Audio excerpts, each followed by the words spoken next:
महाशिवरात्री विशेष गरिबी दूर करणारी प्रेरणादायी कथा. एका छोट्या खेड्यात गणू नावाचा अतिशय गरीब लाकूडतोड्या राहत होता. घर मातीचं, छपरातून पाऊस गळायचा आणि 2 वेळचं अन्नही कधी मिळायचं तर कधी नाही. त्याची बायको आणि एक छोटा मुलगा, एवढंच त्यांचं कुटुंब. गोनू मनाने खूप चांगला होता, पण नशिबाने कायम साथ सोडली होती.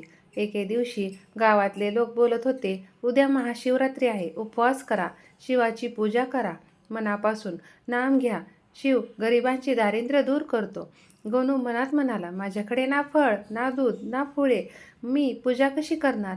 महाशिवरात्रीच्या दिवशीही गणूला पोटासाठी जंगलात जावंच लागलं. तो लाकूड तोडत तोडत खूप आत गेला. संध्याकाळ झाली आणि अचानक काळोख पसरला. परत यायचा रस्ता चुकला. भयभीत होऊन तो एका मोठ्या बेलाच्या झाडावर चढून बसला, कारण खाली वन्य प्राणी होते. रात्रभर त्याला झोप लागली नाही. भूक, तहान, भीती आणि वरून थंडी. वेळ घालवण्यासाठी तो झाडाची पानं तोडून खाली टाकत होता.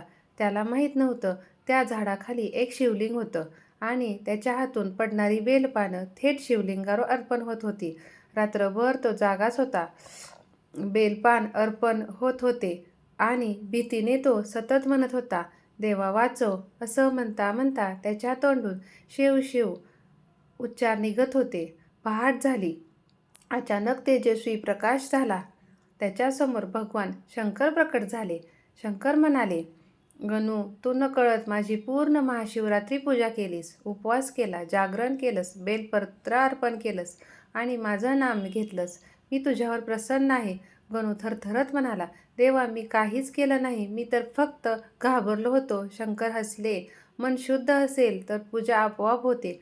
भगवान शंकरांनी त्याला आशीर्वाद दिला, आजपासून तुझ्या घरात कधी दारिद्र्य राहणार नाही.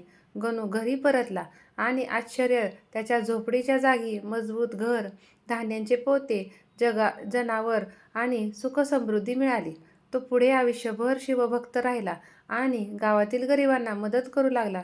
कथेमधला संदेश, महाशिवरात्रीला मोठी पूजा नको, मनापासून श्रद्धा हवी. गरीब असाल तर शिव दूर नाही. ओम नमः शिवाय हे नाम मनापासून घेतलं तर दारिद्र्य, दुःख आणि संकट दूर होतात. म्हणून महाशिवरात्रीच्या दिवशी फक्त एक दिवा लावा, बेलपत्र अर्पण करा आणि 108 वेळा ओम नमः शिवाय म्हणा. भोलेनाथ नक्की कृपा करतात.